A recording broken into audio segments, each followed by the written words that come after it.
Previously nga mga tropa, habang naglilinis ako, meron ako nakitang magazine at may nakita akong isang gin at ang brand niya ay Bombay. Medyo na-curious ako, kaya naman agad ko siyang sinearch dito sa online store or dito sa Lazada or sa Shopee at agad ko namang nakita and hindi na ako nagulat na medyo may pagkamahal yung presyo niya kasi kahit papano talagang kilala yung magazine na nabasa ko. Kaya naman medyo binili ko lang yung medyo maliit lang kasi kahit papano yung experience ko sa pag-inom ng gin na kagaya ng ganito hindi ko masyado trip. Talagang natatapangan ako sa lasa niya. At gusto ko munang i-shoutout si Sir Peter. Kung nanonood ka dito sa YouTube channel natin mga tropa, dati kong katrabaho yan si Sir Peter. Talagang alam niyo yun, pinainom ako nung tangkiray na gin. Talagang mapapaputragis ka na lang talaga sa lasa eh. Parang ininom mo literal yung alcohol na nilalagay sa kamay. Kaya mga tropa, hopefully etong brand na Bombay na gin, London Dry Gin, hindi siya ganon yung pinakalasa niya. Yung ininom ko talaga na tangkiray, talagang mapapamura ka talaga sa lasa nun. Medyo mura ko lang siya nabili dahil 50 ml lang siya, around 170 or less 200 dahil yung 750 ml niya, nakikita nyo naman dito sa screen natin, around 1,000. So without further ado, buksan na natin siya at ang pulutan natin, nakabili ako ng dilis. So etong dilis na to, favorite din natin to, napakasarap na pulutan yan. At chaser natin, tubig lang. Tikman natin, syempre uunti-untiin lang muna natin. Siguro dahil nga 50 ml lang to, try natin na 2 shot. Medyo naaamoy ko na siya. So mga tropa, eto na nga yung ini-expect ko talaga na amoy dito sa dry gin na Bombay na brand. So parang hindi siya nagkakalayo sa tangkiray. And alam nyo mga tropa, nung medyo bata-bata pa tayo or yung tipong medyo high school pa tayo, nakakakita tayo ng mga display na ganitong mga alak. Yung tipong akala natin, hindi siya iniinom. Akala ko pang display lang talaga yon. Around mga college ako mga tropa, nakapunta ako sa classmate ko. Napakadami nilang mga display na ganito.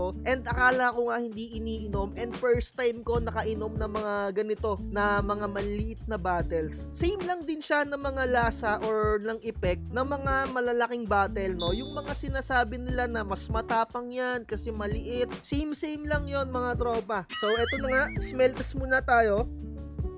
So, expected ko na medyo malakas yung amoy niya, pero kahit papano hindi ganon. So, yung pagkaanghang na naaamoy ko, siguro kung i-rate ko, around 3 lang yung level niya, 3/5. So, medyo may pagkatapang na alcohol yung feeling, yung pagkaamoy niya, pero hindi siya ganun kasing tapang ng tangkiray. Talagang yun antindi talaga ng amoy nun para sa akin yung tangkiray na yun, grabe.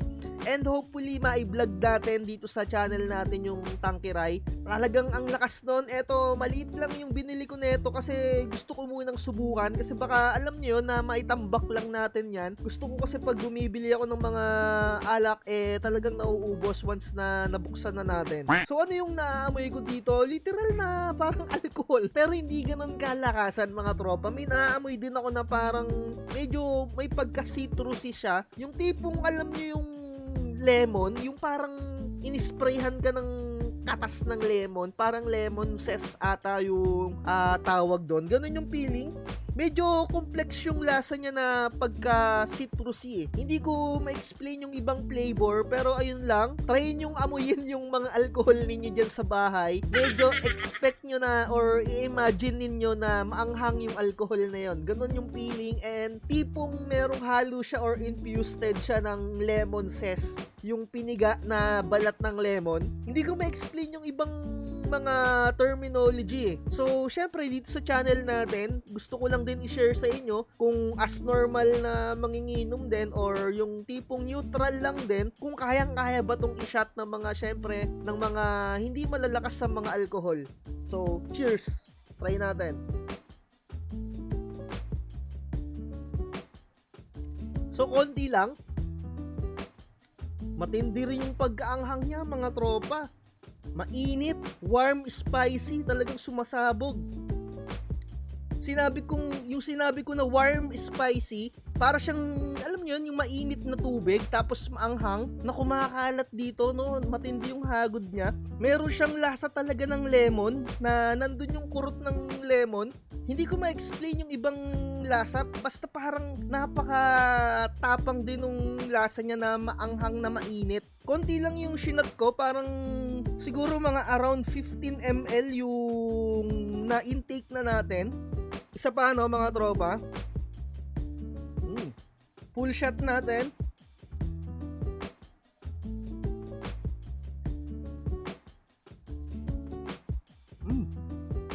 Medyo may parang nararamdaman ako ng parang konting pagkabubblegum na maanghang na maasim. Sobrang complex nung lasa niya, and siguro kung normal lang din kayong manginginom, hindi para sa inyo etong London Dry Gin na Bombay. Medyo matindi yung lasa niya. Medyo hindi kakayanin to ng mga hindi masyado talagang mahilig sa mga ibang brand ng alak. Kung ikukumpara mo to sa iniinom natin na Ginebra San Miguel Gin, sobrang layo ng lasa mga tropa. And syempre may mga natikman na rin tayo dyan, yung mga Gilbey's, di ba? Usually yan yung mga naiinom natin na gin. Iba yung lasa nito, medyo meron siyang pagkaasim na warm, spicy. Yun lang yung kaya kong i-explain mga tropa, ipagpasensya nyo na. Pero kung gusto nyong tikman to, ilalagay ko na lang sa description. And when it comes naman sa alcohol by volume niya, 47% mga tropa. Ramdam mo na agad yung hagod. Smooth naman siyang